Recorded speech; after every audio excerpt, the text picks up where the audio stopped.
Hello, everyone. Welcome to session 11, going to Numbers 14.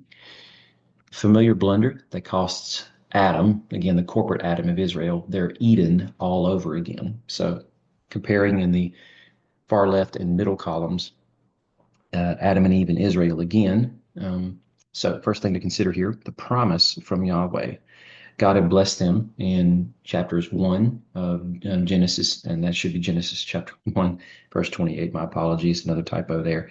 To be fruitful, multiply, fill the earth, subdue it, rule everything, right? That's the command that Yahweh gives. Yahweh has given a very similar command to Israel, but it starts at an earlier place, again in Genesis chapter 13, even though we are now in Numbers 14, a few books later. But it starts with their progenitor, Abram, who is traveling through the land of Canaan, goes down into Egypt, comes out of Egypt, and as he's going back to the land of Canaan, the Lord tells him to look from the place where you are, north, south, east, and west. I will give you all this land to you and your offspring, right?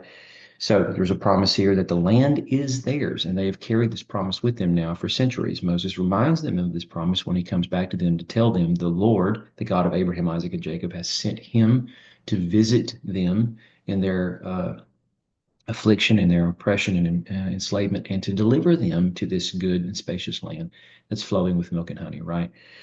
So that's the promise that Yahweh had given. He was going to execute that through Adam and Eve if they remained faithful. This is what he's going to do for Israel. Again, this is not contingent upon whether or not Israel is faithful. God is going to do this. He's already promised as such in Genesis 15. He will bring these people to that land. And Moses is right to remind him of that promise every time the Lord wants to completely destroy them.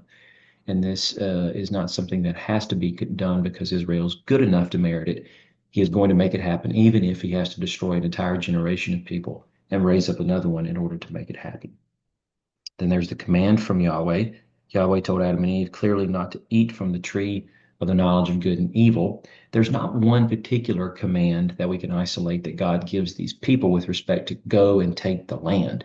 In a sense, that comes, I guess, when we get to the book of Joshua, and the Lord is telling him to be strong and courageous. And then he's reminding the people the Lord is going to be with them, that they are to be strong and courageous, that they're going to go into the land. And then when he disbands the army, he tells the individual tribes to go into the land of their inheritance and to continue the process of dispossessing the land from the inhabitants and so forth, right? So there's that. But, with respect to this particular context, we're on the brink of entering the land, literally on the southern border. And the Lord is telling the people through Moses to send men to scout out the land. And the purpose here is to bring back a report, not so much of the occupants of the land, but more so a good testimony that the land is indeed a good and spacious one that is uh, symbolically flowing with milk and honey. And they have evidence of that in that massive cluster of grapes they bring back with them to show that indeed the Lord has been faithful and he's good on his promise. He's brought them as he has thus far to where they are. And by virtue of that, he is ultimately going to bless them with the towns they didn't build, the vineyards they didn't plant, and so on. But sadly, it turns into a different kind of report. Then there's the faithless disobedience of Adam and Eve. Of course, they take the fruit, they eat it, and their eyes are open when they do, and they realize that they have sinned against the Lord. We have something very, very similar here with respect to what Israel is doing, because when the 12 spies bring their report back and the 10 all speak against what the Lord is intending to do here, that they are but grasshoppers in the sight of these sons of Anak, and that they will be mercilessly slaughtered and all their wives taken as spoil and their children turned into slaves, then the people get stirred up into an uproar and they decide that they are going to appoint a new leader and go back to Egypt. Now, it's important that when we use that phrase, we appreciate the fact that what they are attempting to try to do here is essentially undo in reverse fashion the entire Exodus. They want to turn the camp around and go back to Egypt.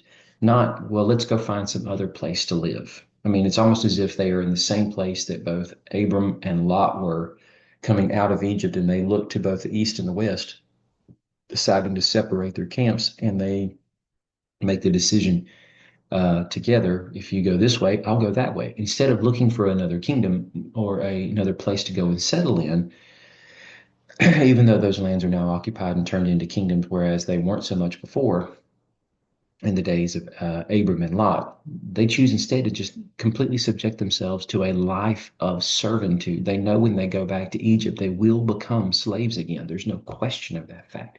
But they would rather have that, even above living as vagabonds in some other land, so they can carve out a life in all of that over what God is promising to deliver them. Now, the punishment from Yahweh, of course, is expulsion from the garden. This should read punishment from Yahweh here. I will fix that when I send out the final draft of the PowerPoint. But the consequence here is expulsion. The Lord tells Moses to tell them, as I live, this is the Lord's declaration. I will do exactly as I heard you say. And essentially, that's what happens with Adam and Eve. They want the kingdom without the king they have to submit to. So the Lord tells them, if you want that kingdom, that's outside the garden, not in here with me.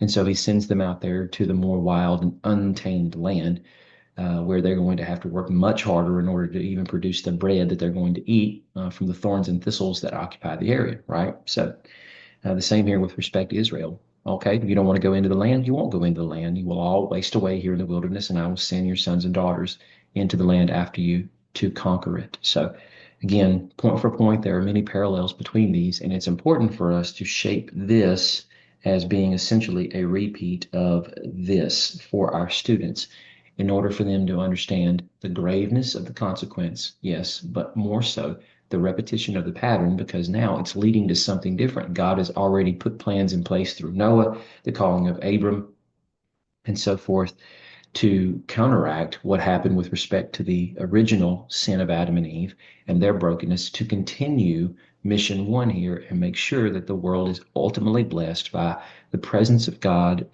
walking amongst them in an incarnational way, and everyone living in right relationship with the God who made them in his image.